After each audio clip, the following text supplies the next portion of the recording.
Life में अगर कोई सच में आपसे दिल से कनेक्ट है ना, तो उनकी वैल्यू ज़रूर कीजिए, चाहे वो इंसान हो या जानवर। क्योंकि हमारे दिल से कनेक्ट होने वाले ना बहुत ही कम संख्या में होते हैं।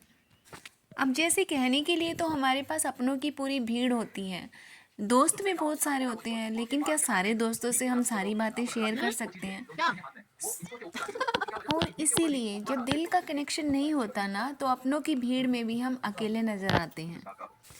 और वैसे भी मेरा मानना तो ये है, जिन रिश्तों में कोई अपनापन ही नहीं है, पीठ पीछे उस रिश्ते का कोई सम्मान ही नहीं है, तो उस रिश्ते का क्या फ़ायदा। और धीरे धीरे करके वो रिश्ता अपनी वैल्यू खुद ही खोने लगता है। हमें एहसास भी नहीं होता, हमें कोई फ़र्क भी नहीं पड़ता कि वो रिश्ता हमारी ज़िंदगी में कोई मायने रखता है या नहीं रखता।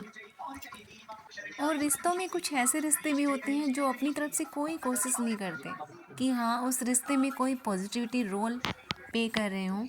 का उनका इंटेंशन सिर्फ हमें हर्ट करना होता है और नेगेटिविटी फैलाना होता है।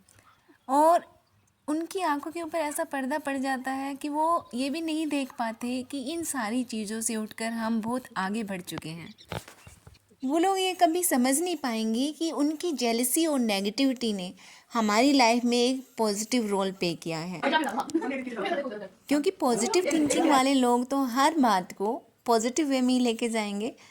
जैसे एक कहावत है ना, अगर किसी ने आपको एक पत्थर मारा तो पलटकर उसे पत्थर मत मारिए, उस पत्थर को उठाकर अपने घर के किसी काम में लगा दीजिए। क्योंकि जब हम पलट कर उन्हीं के वे में जवाब देते हैं ना, तो ये लगा लो कि हम उनको अगला मौका और दे रहे हैं अपने आप को डिस्टर्ब करने का। और उन लोगों का तो इंटेंशन यही होता है कि किसी भी तरह से हम मेंटली डिस्टर्ब हो जाएं।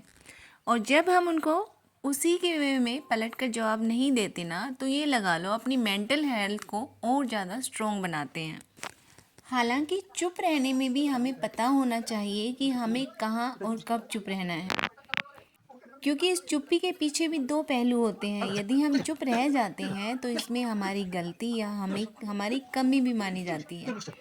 लेकिन मैच्योरिटी इसी में है कि हमें पता हो कि हमें कब, कहाँ और कैसे बोलना है। और अगर ये हमें नहीं पता तो ये लगा लो हमारे टाइम और एनर्जी दोनों वेस्ट होते हैं। और हमें तो अपने टाइम और एनर्जी को लगाना है अपनी लाइफ को और ज़्यादा बेटर बनाने के लिए। कई बार हम ऐसे रिश्तों के पीछे भाग रहे होते हैं जिनकी लाइफ में हमारी कोई अहमियत नहीं होती, फिर भी हम उनके पीछे लगे रहते हैं। कभी परिवार के नाम पे, संस्कार के नाम पे, कभी समाज के नाम पे। और कहते हैं ना, हर चीज़ की एक लिमिट होती है। तो लिमिट जब क्रॉस हो जाती है तो हम एक सीधा स्पष्ट जवाब भी चाहते हैं, लेकिन वो जवाब देने के लिए भी वो तैयार ही नहीं होते, क्योंकि उनके पास वो जवाब होता ही नहीं है। तो भाई, वक्त गया नहीं है। उनके जवाब ना देने पर उन रिश्तों को वहीं पर छोड़कर अपने लाइफ पर फोकस कर दीजिए। जहाँ से प्यार और सम्मान आपको मिल रहा है ना, उन लोगों की केयर कीजिए। और कोशिश कीजिए अपने आसपास, अपने चारों तरफ ऐसा पॉजिटिव ऑरा क्रिएट करने की कि किसी भी प्रकार की कोई नेगेटिविटी उसमें एंटर ना कर सके।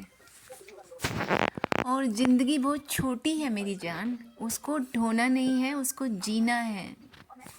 और अपने लिए तो सभी जीते हैं, जीना तो उसी का है ना जो दूसरों के भी काम आए। और ये मुझे सिखाया है मेरे डुग्गू ने। और हमारी ये डुग्गू एंड फैमिली कब धीरे धीरे इतनी बड़ी होगी पता भी नहीं चला। लेकिन लगता है कि हाँ, जीवन का एक पर्पस मिल गया, एक उद्देश्य मिल गया।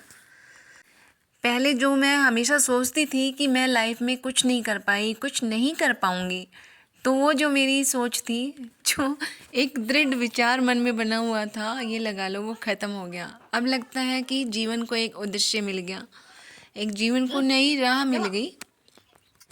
इन बेजुबानों की भाषा समझते समझते कब इतनी आगे बढ़ गई मैं पता ही नहीं चला। कभी किसी किताब में पढ़ा था कि जो इन बेजुबानों की भाषा समझता है, जो इनके प्रति संवेदना रखता है ना, सही मायने में वो एक इंसान है। और लगता है कि मैं तो कहीं बेहतर हूँ उन लोगों से जो मंदिर में पूजा करने तो जाते हैं, लेकिन रास्ते में किसी घायल कुत्ते को देखकर अपने नाक और मुंह को ढक लेते हैं। उसके घावों पर दवाई लगाने की बजाय, उसे खाना देने की बजाय पत्थर मारकर उसे दूर भगा देते हैं। अगर उस बेचारे की कोई मदद नहीं कर सकते ना, तो उसे पत्थर का दंड भी मत दीजिए। किस बात की सज़ा देते हैं आप उसे? उसको चोट लगी है तो इसमें उसकी क्या गलती है? अगर भूखा है तो बेचारा कहाँ से कमा के खाएगा? तो प्यार से खाना नहीं खिला सकते ना, तो प्लीज़ पत्थर भी मत मारिए, डंडे भी मत मारिए उसे।